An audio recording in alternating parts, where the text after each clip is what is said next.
All right, so looking at this one, it's asking us what alkane has the lowest boiling point.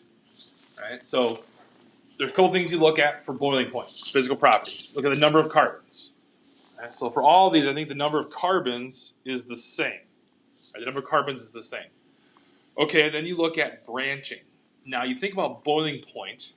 To have a low boiling point, that means you do not have very many intermolecular forces. So since these are just CH bonds, there's no polar bonds, right? There's no OHs or NHs hydrogen bonding. There's no even any polar bonds at all. So we're going to look for these London dispersion forces. Right? We're looking for these London dispersion forces in this case. And so we're looking for how well things can stack, right? How well can these things stack? So the more branching, the less likely these molecules are going to be able to stack, right? Have these intermolecular forces, right? When we boil something, we break up those intermolecular forces. So if you look at these, right, one of these for sure is the wrong answer, and that is D, right? D, you can stack up really well. That's going to have a higher boiling point, right? Now these other ones are pretty similar, but I would go with B as an answer, right? Because again, this extra branching here makes it so it's less likely to stack up, right? So it's all about that branching in this case. So this would have the lowest boiling point. So for this one, it gives you a molecular formula, a C3H4. And essentially what it asks you, what is a false statement with this molecular formula? And these statements all talk about double bonds and triple bonds. And what this is really asking you is, can you calculate the degrees of unsaturation for this molecule? Right? If you remember what degrees of unsaturation are, that was a calculation you did. A lot of times we were doing spectroscopy to see how many rings and or pi bonds a molecule has, a molecular formula has. This is on your sheet, which you can use during the ACS exam. I don't care. I would give it to you anyways, the sheet that has the degrees of unsaturation. So actually, I don't know. At the top of my head, I don't know what it is. It's something like 2 times the number of carbons plus the number of hydrogens minus something else, right, blah, blah. It's an equation. And they're asking for a false thing here. And so if I looked at this, what I'm guessing is the degrees of unsaturation here ends up equaling 2, which means, right, it has 2 pi bonds. Oops, no, I don't need that. So 2 pi bonds plus rings total, right? It could have a triple bond, which has 2 pi bonds. It could have 2 double bonds. It could have 1 pi bond, 1 double bond, and 1 ring. It can't have D, which says it has 1 double bond and 1 triple bond, because a double bond has 1 pi bond and triple bond has 2. That would mean it'd have 3 degrees of unsaturation. So this can only have 2. So you either have 1 pi bond and 1 ring, 2 rings, or 2 pi bonds. And that's just a calculation to figure that out. So in this one, they're asking you, the question says, what orbitals overlap to form the indicated CC bond? Sorry, sigma bond. And make sure I have the right bond highlighted here. It is this one right here. So between this carbon and this carbon, what's forming the sigma bond there? So we need to look at hybridization state and the hybrid orbitals. So if I label this carbon 1 and this carbon 2, what's the hybridization state of carbon 1? It is, C1 is sp3 hybridized, meaning it has 4 sp3 orbitals. What about carbon 2? C2 is sp2 hybridized, meaning it has 3 sp2 orbitals and 1 p orbital. Now, the p orbital here is being used for the pi bond, right? If you call this C3, between C2 and C3. So that's not available. So what's going to form that sigma bond? It's going to have to be an sp3 and an sp2 hybrid orbitals are going to form that sigma bond between those two atoms, 1 and 2. So you're presented with this reaction, and it says which reaction coordinate diagram is most likely to represent the reaction pathway. So if you look at this reaction, hopefully you recognize it right away. Right, this is an Sn2 reaction. This is an Sn2 reaction. All right? We can get there in one step. So if we get there in one step, how many intermediates will we have? 0. Right? no intermediates in this reaction. You go right from starting material to product, so there's no intermediates. So when we look for a reaction coordinate diagram then, what are we going to look for? We're going to look for just one hill. Just one hill, right? One transition state. We don't have any intermediates. This is an Sn2 reaction, so it should not have any hill, or it should only have one hill and no intermediates, so no valleys. Right, so it goes in one step. Things that would go in two steps would be the unimolecular, right? The Sn1 or E1, right? We form a carbocation first. In this case, you do not form a carbocation first. Things to look for: reactive nucleophile base gives you a tip that's probably going to be, you know, E2 or Sn2, which means it's only going to take one step, no intermediates. So in this case, it would be B. All right, so you're presented with this question: which of these is the most acidic hydrogen? This, in a way, is a hybridization question. And they're trying to, do you remember the factors that affect acidity? What are the 5 factors that affect acidity? Size, electronegativity, hybridization state, resonance, and induction. What's changing in all of these? Right, what's changing in all of these is hybridization state. Right? Hybridization state is changing. What some people might have got fooled on is this one, with good reason. But if you put a minus charge here, right, because that's what we're talking about. With all of these, a base is going to come along, and you're going to get a carbon with a negative charge. That's what's going to happen in all of these. However, this, if you put a negative charge here, what hybrid orbital will that lone pair be in? It would be in an sp2 hybrid orbital. It wouldn't be able to do resonance, actually. Right? So that's not acidic. It's not very stable. Right? You take this off, you put a negative charge there, but it can't do resonance. It's perpendicular to that p orbital system. So this is sp2, this is sp3, this is sp2, this is sp. Remember, if we deprotonate an sp hybrid orbital, the lone pair goes into an sp orbital. And remember, the shape of an sp orbital is much closer to the nucleus. It's much shorter and fatter, right? Put a negative charge close to the nucleus. Nucleus has positively charged protons. Opposites attract. That's a more stable product, right? For a reaction to take place, you need reactive starting materials and or, in this case, or stable products. This is going to make the most stable conjugate base because the lone pair is going to be an sp hybrid orbital, which is closer to the nucleus, which has positively charged protons, so that helps it become more stable. So that's why this is the most acidic hydrogen. Okay, so this one is asking the strongest base. Right, so what we're really looking at is the lone pairs on all these nitrogens, or the lack of lone pair. So if you were looking at this, a base, you should immediately say bases are electron rich. Sometimes they have negative charge. They certainly don't have a positive charge. So you should be able to eliminate this as an answer right away. That's not going to be a base if it's a plus charge. Now what about these other 3, A, B, and C? 2 of these are like each other and the one's not. B and C can both do resonance. Right? They can both do resonance. What does resonance do? Does resonance make you more reactive or less reactive? It makes you less reactive. So in these cases, they would be less reactive than the nitrogen lone pair that can't do resonance. So A would be the strongest, most reactive base because this lone pair is not doing resonance. Resonance would not allow you. Resonance makes you less reactive, right? The lone pair is doing something else than acting like a base. So the key here is like resonance. So in this case, resonance actually makes something less reactive, but we were looking for the more reactive thing. So for this one, right, again, you have a strong base, which can certainly deprotonate here, or, right, this can add in. When you have heat around, right, and it's just an ester like this, the most likely thing you're going to do is do an addition elimination. So we've done this a number of times. We add in, right? Always have to do addition, no Sn2s. Right? I've seen a lot of people trying to do Sn2s on esters or other things. Can't do Sn2s there. Why? because this carbon is sp2 hybridized, you cannot do Sn2 reactions on sp2 hybridized carbons. All right? So what do we add in? There's an OH here. We're in basic conditions, so we don't need to do any proton transfers at this point. All right? We don't need to do any proton transfers.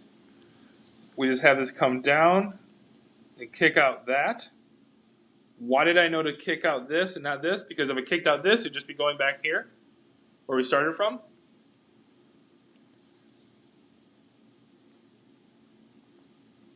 So now we have a carboxylic acid, and we have an O- here.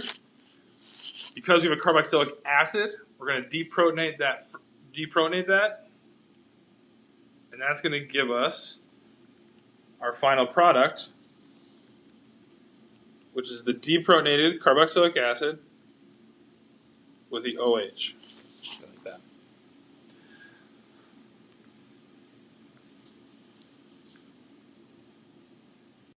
All right, so for this one, we're presented with an alkene. I'm going to number these 1 and 2. Always good to have scrap here when we do these things. And we see boron in that H2O2.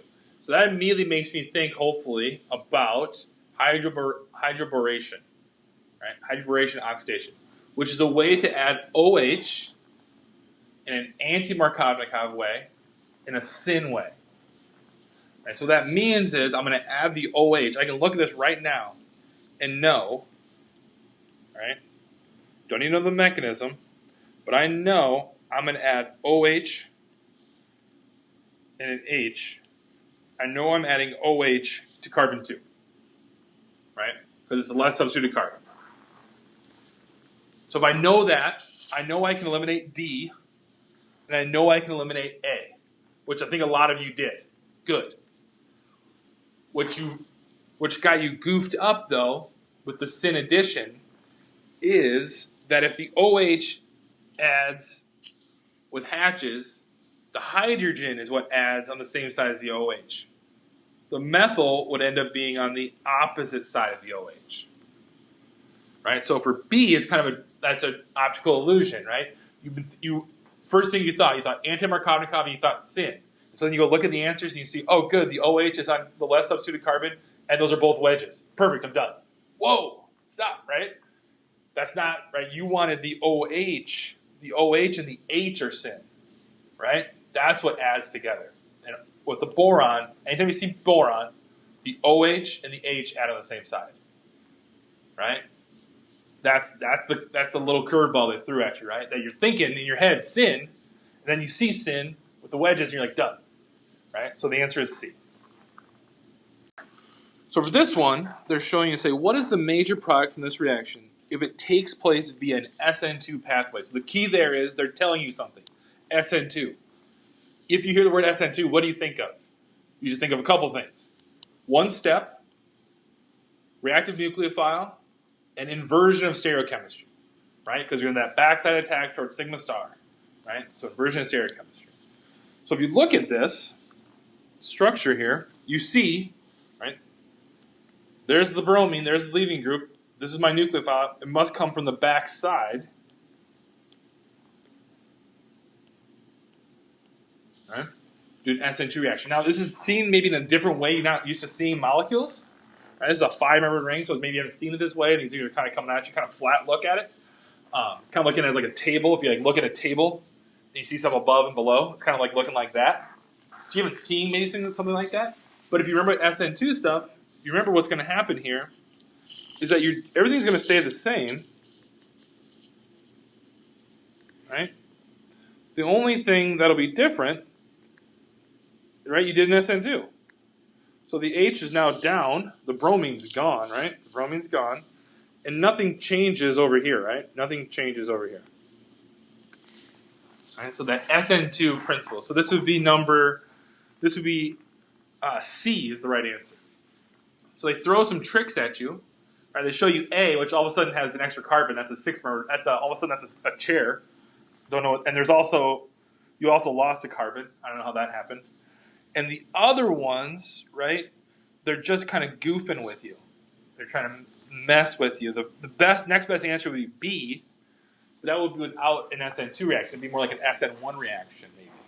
Right? So really, if you know what an Sn2 was, you guys see that backside attack, right? That'd be inverting that stereocenter. So that would be the only possible answer. So here's a reaction sequence. You got to write these out on paper to figure these out. Right? So one thing we had to, thinking about, here's an ester and here's a strong nucleophile or base. Another kind of question people ask, like, well, how do I know if it deprotonates, right? These alpha CHs, how do I know if it does that or if it reacts here? Sometimes the clue is in this. Notice what kind of base this is. This is a CH3O-. What kind of ester do we have? We have an OCH3 ester. So notice how these match. If they match, that should tell you it should act like a base and take this hydrogen. If they match. If they match, right? Because what that means is even if this does add in, it's not going to change anything, right? Because you have the same base as you have leaving group. Right? So if the base and the ester part match, think about deprotonation. So what's going to happen? Let's deprotonate. That's going to make an enolate, right? Deprot. And why do we pick that? Why do we pick that alpha hydrogen? Right? Why do we pick that one instead of this one? Because this one can do resonance either way. Right? So this negative charge can be stabilized resonance this way or stabilized resonance this way. Whereas this alpha CH only has one type of resonance. So this would be a more stable enolate. Now what's it going to do? Step 2. It's just going to do an Sn2 reaction. Right, with that carbon there. And it's going to add 3 carbons. 1, 2, 3. So Sn2.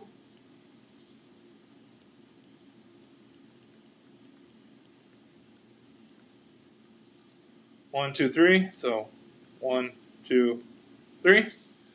Yes. So far, so good. Next thing we're going to do. All right, so that gets us here. HCO plus. What is that going to do to an ester? Right. So this is just the opposite. This is going to turn this ester into a carboxylic acid. So we're going to hydrolyze. I'm not going to go through the whole thing. That's going to give you OH. I lost my carbons, have I? 1, 2, 3. All right. Now this one's tough because you haven't done this. And this heat, what that tells you is actually that this whole thing can essentially be blown off. If you heat this up, you can lose carbon dioxide. Enough, and it'll bubble off. Which means your final product then would be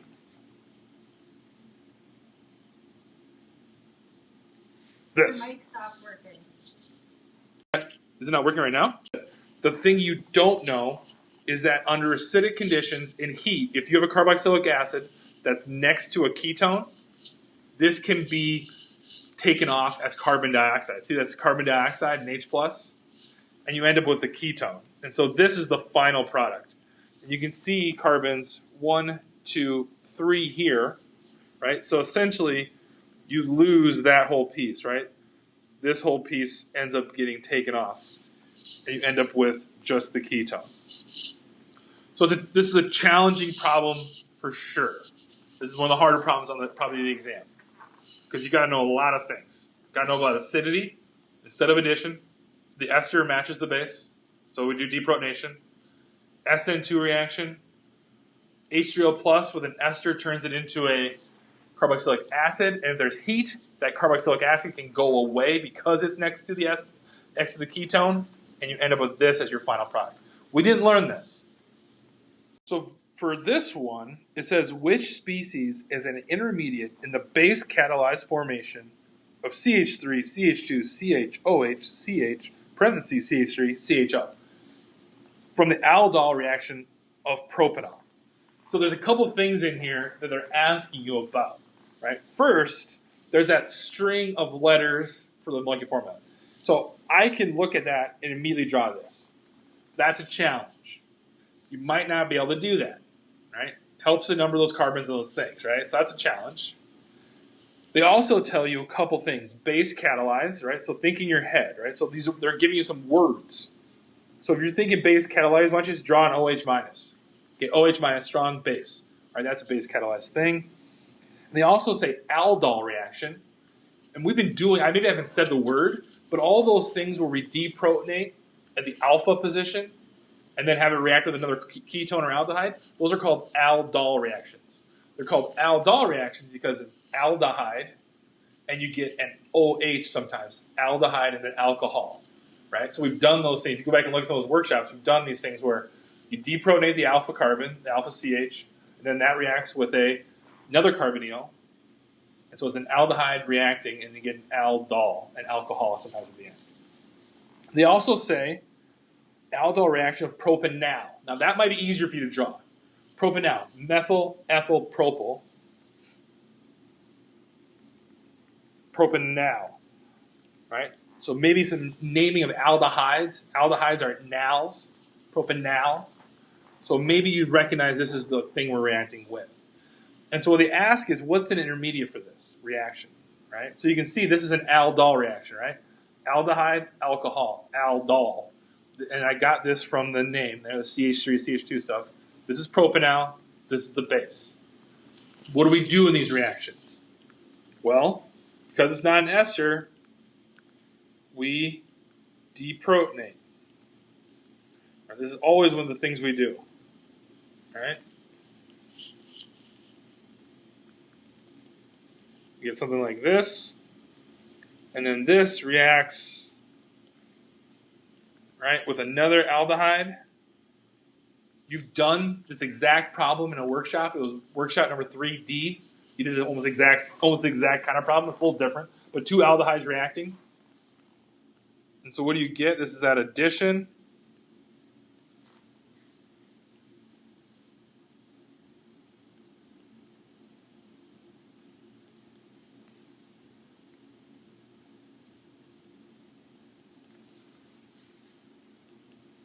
And it's called base catalyzed, right?